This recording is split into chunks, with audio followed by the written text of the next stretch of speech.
What's shaking, brothers and sisters? Glad you found us way up here on that dial, even though we're only reaching about a mile across downtown Memphis. We got the jumpin'est, jivin'est music in town. Hey, and it's Saturday night. So get ready as we go down, down, down, underground, where the party's playing at my favorite Beale Street juke joint, Dale Ray's. The only spot in the heart of both rhythm and blues. Get ready, folks. You just entered Memphis. Memphis is a musical with music and lyrics by keyboardist for the rock band Bon Jovi, Mr. David Bryan, and a book by Tony winner Joe DiPietro. The show is loosely based on the story of Memphis disc jockey Dewey Phillips, one of the first white DJs to play race music in the 1950s. The concept for Memphis was developed by theater producer George W. George. The musical began its initial staging at both La Jolla Playhouse in San Diego around August of 2008, and then on to the Fifth Avenue Theater in Seattle in and around January of 2009. Well, by October of 2009, the underground music that took the 1950s radio by storm was hoping to steal their rock and roll when it opened at the Schubert Theater on Broadway.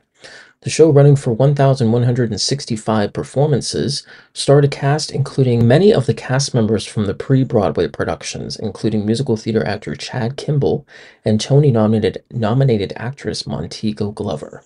The musical was such a hit on Broadway that it would go on to secure 4 Tony wins, including Best Musical.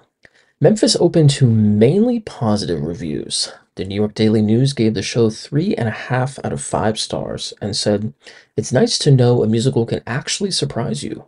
Though it starts on a familiar note and sparks déjà vu at other points, Memphis eventually finds its own voice and beat and wins you over with its sheer enthusiasm and exuberant performances."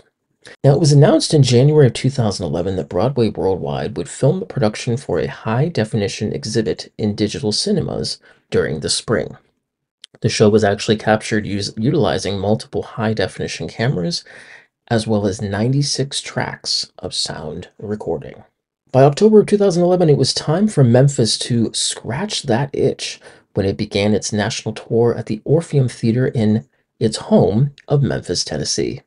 The cast starred Brian Fenkart, Felician Boswell, and musical theater actor Quentin Errol Darrington.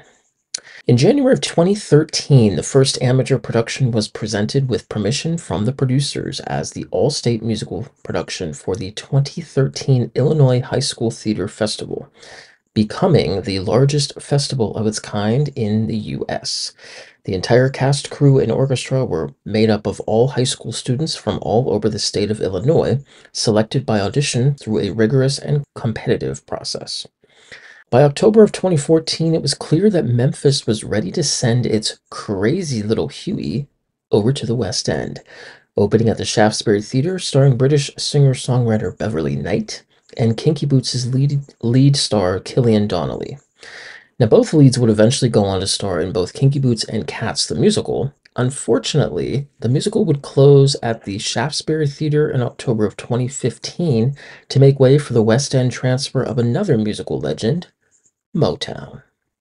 From 2015 to 2023, Memphis would play productions in Japan, Australia, Germany, and South Korea, where it would receive many rave reviews and completely sold-out performances. Well, folks, that's another wrap on another musical podcast. Don't forget to like, comment, and subscribe to Center Stage so you never miss an upcoming episode. Remember, music has the power to unite, inspire, and change the world.